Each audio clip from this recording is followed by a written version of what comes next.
I got news for you, though, Corey. We have we are such nuts in my house that my dad did a great thing. When I was 9 years old, he was at a sporting goods store, and they just had like a display on the wall of the bracket on like a whiteboard. It was just sort of like a promotional thing, and he bought it. He just asked about, hey, can I buy that? Yeah. We have done it for 25 years in a row. It's a whiteboard that has the March Madness bracket on it. I'll show you a photo of it. That's awesome. And so is it like a family bracket where everybody gets their say and it's the discussion? No, it's the official bracket, right? So we just fill in all the teams at the start, and then we fill it in officially as we go throughout the days. But of course, my wife likes to put the score up there, and right now the score is 3-1 in her favor over the time that we've done it.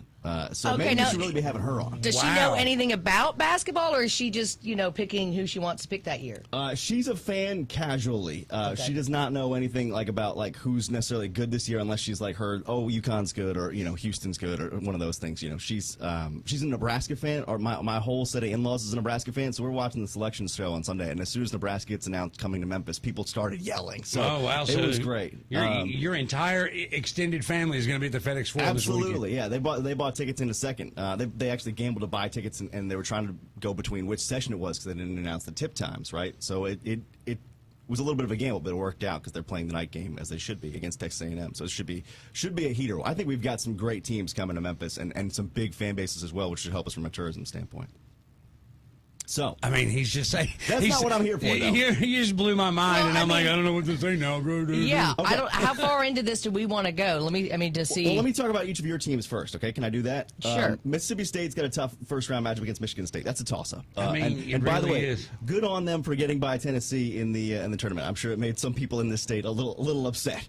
I just don't think Tennessee cared about the 1 seed. It was something weird because they didn't show up. Well, and I'm not taking that away from Mississippi State. No. They looked great. Yeah. But Tennessee looked that bad.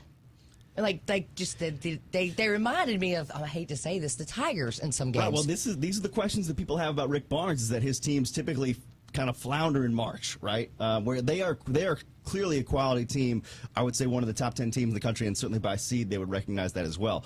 But they have not played up to that level of potential in March, and that's why people have concerns about them. But yes, I still think, regardless of what happened there, yes, they have a chance to do some damage in the NCAA tournament. Okay. As for Alabama, which also had a great year, they just don't play any defense. Great article, I want to say, that I read online a couple of weeks ago about just how offensively minded Alabama is.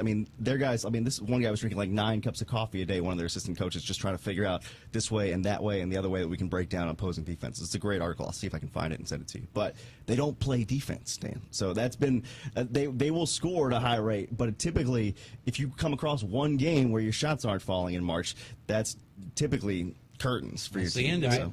I've got Mississippi State edging by Michigan State. Okay. And then losing to North Carolina. Most people didn't think Michigan State belonged in the field, right? And we saw some concerns, clear concerns last night. If you watched the Virginia game, I hope you didn't, against Colorado State, where Virginia scored 14 points in the first 20 minutes of that ball game. And that's why people were like, well, this is why we shouldn't have sort of a major conference middling team in the NCAA tournament, because they laid an egg against Colorado State last night, and that's not good television. So I think this has been one of the weirdest years for seeding the bracket. I can go way deeper with this on you, but I'm not going to. So that's not what I'm here for. I want to start. I want to ask a question. Yeah. That I wonder every year. You got these 4 teams before the deadline of the brackets. How are they just freebies? I don't understand. You got them going in. Now you got Howard, you got Wagner going in. You got Colorado State going in. Right. But I didn't have it on my bracket at all. What if one of those goes all the way? With rare exception, the teams that are in the first 4 are typically not going to be teams that are doing big damage in the bracket. Now, it's typically because people see it as unfair. Well, the 2 16 seeds, the weakest teams in the bracket, why do they have to play each other first? Well, the thinking is, hey, otherwise, you'd be facing a 1 seed automatically, and you will if you win that game. But at least you can get an NCAA tournament win, right? You can say your school got the chance to go to the tournament, and they won, right? And those games, those 16-16 matchups, those teams are desperate. The Howard Wagner game last night came down to the final shot. Howard made an incredible run in the last 2 minutes. They outscored him, I think, 14-2 over the last couple of minutes, just to make the game close within a basket in the final seconds. They had 3 3-pointers at the buzzer. They couldn't get any of them to go down. So Wagner survives. But I think the fun of it is, you get to see those teams on a stage where they're not going to be overwhelmed the way Wagner is going to be overwhelmed by North Carolina on Thursday, right? It's just going to be a blowout. So Yes, this year, right. The teams you want to look out for, like the Boise State and Colorado matchup that's happening tonight, maybe one of those teams does win and does take on like a Florida team and they get by them and they make a run. Like a couple of years ago, UCLA came from the first four and went to the Final Four. So I mean, really? Yeah, it does happen, but you need a really strong team, and I would not say necessarily that any of the teams that are in this year's first four qualify for that, because it would have been Colorado State last night who beat a really lame duck Virginia team.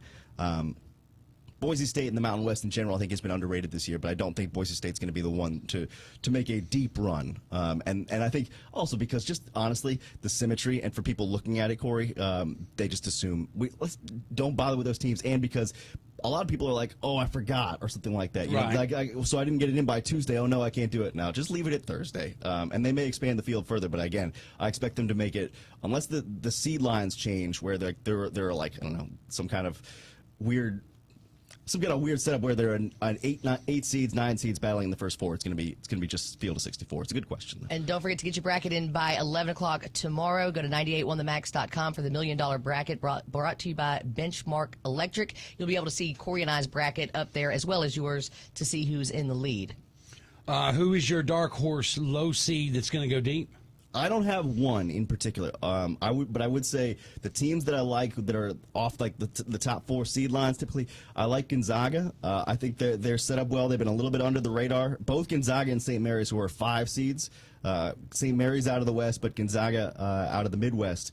I like each of them because I think they have really, really good potential year in, year out. They are good teams. They're going to be challenged. Make no mistake. The 12 seeds in this one, I think, are the quote-unquote Cinderella teams. Mm-hmm. I wouldn't necessarily like McNeese as much as some other teams, but I think UAB. When you look at Grand Canyon and especially James Madison, UAB to some degree, but I think Grand Canyon and James Madison in particular, and I think I like James Madison the most because they're like 31-3. It's very, very difficult to win 30 games in a year, right? Florida Atlantic, people will remember coming in last year. Yes, they needed a little bit of luck in that first round game against Memphis, but you get by your strongest opponent potentially that you'll see until the Sweet 16. You get a little bit of confidence as a small conference team. I think James Madison could be that team. They may have to see Wisconsin and then Duke, but if you face down those 2 teams in your first 2 rounds, I think you got something cooking for the Sweet 16. I think I got to fill out a third bracket. First 1 seed out? I would say, people keep saying like Purdue could be like they need a redemption tour, right? After losing last year to Fairleigh Dickinson. I think Purdue is not the first 1 seed out. I think, unfortunately, Houston, based on what I saw from them in the Big 12 championship game, even though they defend their tails off, they got worked by Iowa State. And it's very rare that a good defensive team like Houston can get worked by another team on the defensive end. I think Houston potentially is the first one out. I got them losing to Duke in the second round. I think there's the potential for that, certainly in the Sweet 16, right? Because Duke's 4 seed.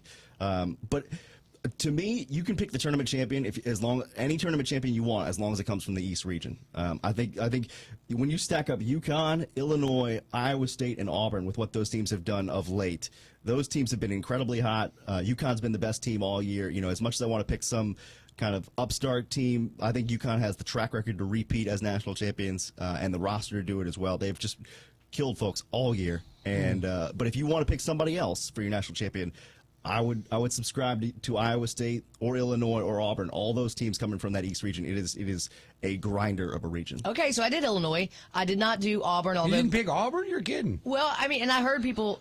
Auburn is up there. A lot of. They're up there. Tyler's Auburn not the only one saying that. This is a very good Alabama basketball set. By the way, first time ever, I believe, that 3 teams from Alabama are in the dance: UAB, Auburn, Alabama.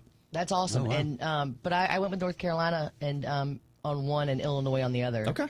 That's not. But you didn't list North Carolina. Let's be straight. North Carolina's good. North Carolina's good. They've been a little bit underwhelming of late, right? People didn't think they were gonna get beaten by NC State in the ACC title game, but it meant more to NC State because NC State hates North Carolina, and that was their only way to get in the tournament, and they won it. So great job by the Wolfpack in that regard. But I think North Carolina, with 2 players who have scored over 2,000 points in their careers, you don't find a lot of those teams, right? That's like Vince Carter, Antoine Jameson days. Correct. Hell Excellent reference, Dan. Hell yeah! It's going to be a fun tournament. I got to throw that little biscuit in there. Okay, I have Tennessee on both. Am I wishful thinking? Tennessee, how far? winning it. Winning it. Not winning it, going to the Final four. dance. Final four. I can't make Tennessee win anything. I don't I've got think UConn and Tennessee in the championship. I don't think that's crazy. I think that's the region. I mean, the same way the East with UConn as the number 1 seed is the strongest region. I think almost anybody could come out of that Midwest region with Purdue being the 1 seed, because I think Tennessee's a strong team. They can go on a run. Creighton's always outstanding offensively. South Carolina, actually, as a 6 seed, has been a little feisty this year. The upset that people are picking is Samford over Kansas, because Kansas is without one of their 2 best players. They're incredibly weak in terms of their depth, and Samford plays at 1,000,000 miles an hour, puts up about 10 3-pointers a game, scores 80 plus a game. They just run you up and down the court. So if Kansas can hold, they have a chance to go a little bit deeper, but they're going to have, I think Kansas might be the first 4 seed knocked out. That's the upset that people are loving is Samford over Kansas. Maybe loving it a little too much, but I think any team can come out of that Midwest, and Tennessee certainly has as good a shot, I think, as Purdue. Well, let's be honest. We both picked Tennessee because our boss is Tennessee fan, Tennessee graduate, staying in. Look, it's good. Yep. I'm not saying Tennessee ought to lose. I think it's good for business for Tennessee to win, right? So we'll see. Okay, so don't forget, you got till 11 o'clock to go to 981themax.com and get on our $1 million bracket. You got a perfect bracket. You get $1 million, and thanks to Benchmark Electric. If you did not take notes during this segment, don't worry. You can go to our Facebook page and watch the video there and take notes and get your brackets, and blame Tyler, not us. That's right. You could also go to 981themax.com here in about an hour and download the audio and listen to it again and take notes that time. Like Danny said, 11 o'clock tomorrow's the deadline. 981themax.com. $1 million on the line.